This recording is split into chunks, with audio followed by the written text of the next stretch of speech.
বাংলাদেশ যুক্তরাষ্ট্রের প্রথম টি-20 ম্যাচে আপনাদের সবাইকে স্বাগতম।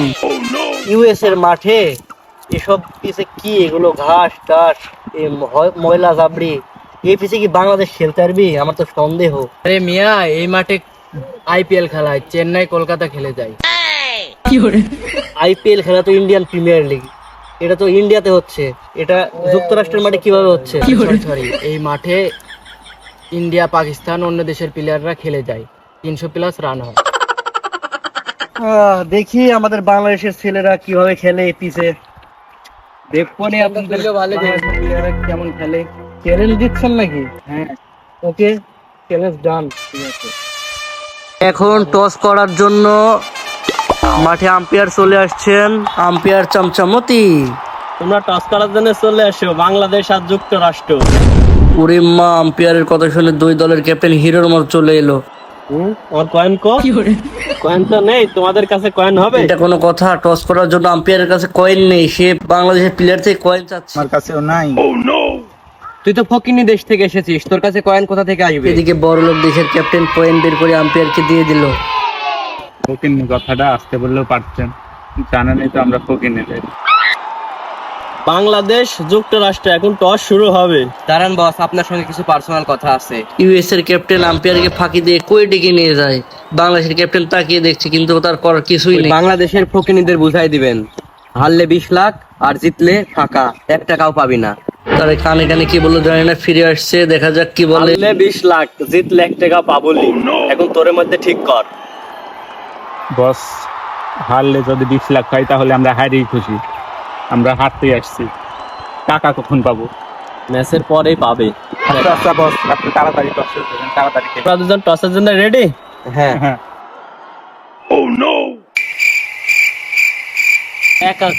একা পড়ে না। এখানে ফকিনি দেশ আছে, টাকা পড়ার আগে আর পকেটে চলে গেছে। এটা কিভাবে সম্ভব? ওকে চেক করেন। বুঝলাম না কাহিনী, বাংলাদেশের পকেট থেকে কয়েন পাওয়া যাচ্ছে, এটা কিভাবে সম্ভব? সত্যি কি পাওয়া যাবে? ওরে বাবা, পাওয়া গেছে আসলে তো। তো চোরের দেশ। টস হয়ে গেছে, তোরা হারে গেছে, যা ফিল্ডিং এ নাম। এটা কি দুর্নীতি? আমরা গরিব দেশ দেখে আমাদের সাথে এই অবিচার করা হচ্ছে। তোরা আমেরিকা চান্স পাইছিস খেলার, এই তো তোর ভাগ্য। যা ফিল্ডিং এ নাম। আম্পায়ার দুর্নীতি করে ধন্যবাদ, টস বস। না করে বাংলাদেশকে ব্যাটিং এ পাঠিয়ে দিল। এটা কি আদৌ ঠিক করলো আম্পায়ার, নাকি ঘুষ খেয়েছে? ব্যাট দে, আমরা ফিল্ডিং পাইছি। কি বলিস শান্ত, তুই প্রতিদিন টসে হারিস? আজ আমাদের সাথে প্রতারণা করা হয়েছে। আজ আমরা গরিব দেশ দেখি আমাদের সাথে অবিচার করা হয়নি। চল আমরা ফিল্ডিং এ যাই।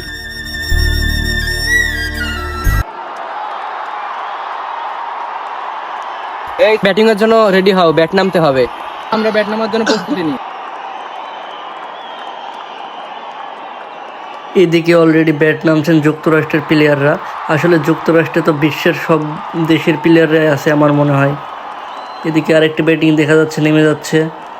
ব্যাটিং লেগ স্টাম্প মনে হয় দেখতে লেগ যাচ্ছে। Stump, sir leg stump sir. হ্যাঁ, ঠিক আছে ঠিক আছে ঠিক আছে। মুস্তাফিজ, বলে আই। এদিকে বল করার জন্য রেডি হয়েছেন মুস্তাফিজুর রহমান। ওরে বাবা, তার কি পাট শার্ট, দেখে মনে হচ্ছে তামিল হিরো। কিভাবে বল ঘষছেন তিনি, বাপরে বাপরে বাপ। দেখা যাক তিনি বোলিংয়ে কি করেন। আবার থুতুও মেরে দিচ্ছে বলে। এ তো আউটসুইং ইনসুইং বল করবে দেখে মনে হচ্ছে। দেখা যাক, বল করছেন। এদিকে ব্যাটিং সজোরে হাঁকিয়ে বিশাল বড় 6 মেরে দিয়েছেন। What a shot! আম্পায়ার হাত তুলে 6 দেখাচ্ছে এবং ফিল্ডিং বল করে ফেরত দিচ্ছেন। আবার 4, আবার 4, আবার 6। বোলিং তাকিয়ে দেখছেন কি বড় 6টা মারলো, আফসোস। আবার সিঙ্গেল নিচ্ছেন মনে হচ্ছে। হ্যাঁ, সিঙ্গেলে নিচ্ছে, কোনো আউটের সম্ভাবনা। পরবর্তী ব্যাটসম্যান আবার 6। আম্পায়ার 6 হাত তুলে দিয়েছে। আবার ঠেকালো, আবার 4, আবার ছক্কা, কিন্তু না, 4 হয়ে গেছে। আম্পায়ার 4 দিয়ে দিয়েছে।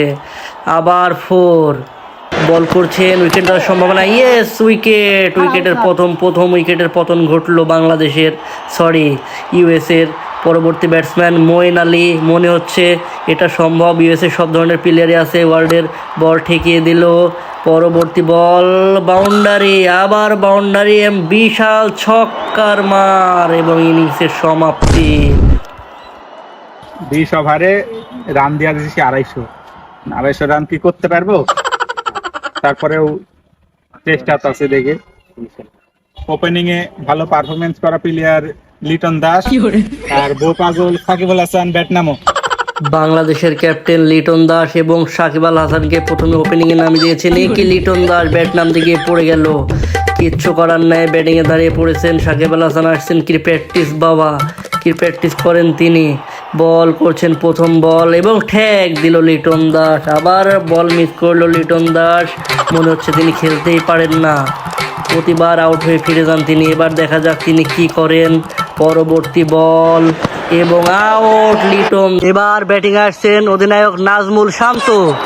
এ কি হলো তার, ব্যাট নামার আগে কুপকার। আবার উঠছে, চারিদিকে কেউ আছে নাকি দেখছে, কেউ নেই, চলে এসেছেন ক্রিজে। এইদিকে ভাব নিচ্ছেন, কি মনে হচ্ছে এদিকে ওভারের সমাপ্তি। সাকিব আল হাসান চলে যাচ্ছেন ওইদিকে ব্যাটিং প্রান্তে, বল করছেন এবং পরবর্তী বল বিশাল ছক্কার মার সাকিব আল হাসান। সাকিব, আমি এসেছি।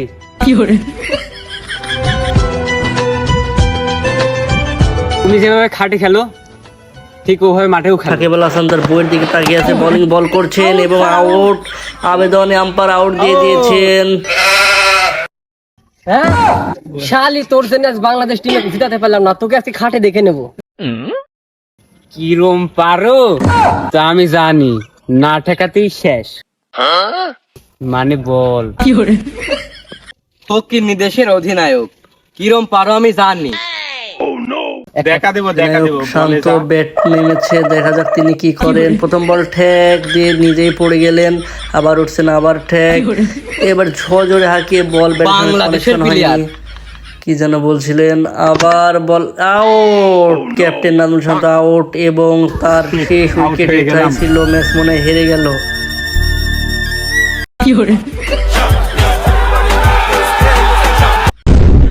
আরে সাকিব আল হাসান, আপনাকে খুঁজছি। জি বলেন। আমরা প্রশ্ন করব নাজমুল হোসেন শান্ত ক্যাপ্টেনকে, কিন্তু তাকে তো কোথাও খুঁজে পাওয়া যাচ্ছে না। সে আপনার প্রশ্ন যার ভয়ে সে তো পালাই গেছে। কি বলেন? তাহলে এখন প্রশ্ন কাকে করব? তাহলে প্রশ্ন আপনাকে করি এখন। আমাকে করবেন? ঠিক আছে করেন। আচ্ছা, বাংলাদেশ যে ম্যাচটা হারলো ইউএস এর সাথে, এটার কারণ কি? এটা তো জানি না আমি। আচ্ছা, আমি একটু শুনলাম যে মাঠে নাকি আপনার বউ উম্মে আহমেদ শিশির আসছিল। কেন আসছিল? আসলে আমি যেখানে যাই সেখানে ভালো খেলি তো, যার কারণে আমার বউ আমাকে দেখতে আসে। ও আচ্ছা আচ্ছা আচ্ছা, আপনার বউ যখন আসছিল তখন দেখলাম মাঠের সবাই আপনার বউয়ের দিকে হা করে তাকিয়েছিল। আমি শুনেছিলাম যে এর আগে আপনার বউয়ের দিকে কেউ তাকালে আপনি তাকে মারতে চাইতেন, কিন্তু এখানে কেন ব্যতিক্রম? আপনি কেন তাদেরকে মারতে গেলেন না? এই প্রশ্নের উত্তর জাতি জানতে চাই।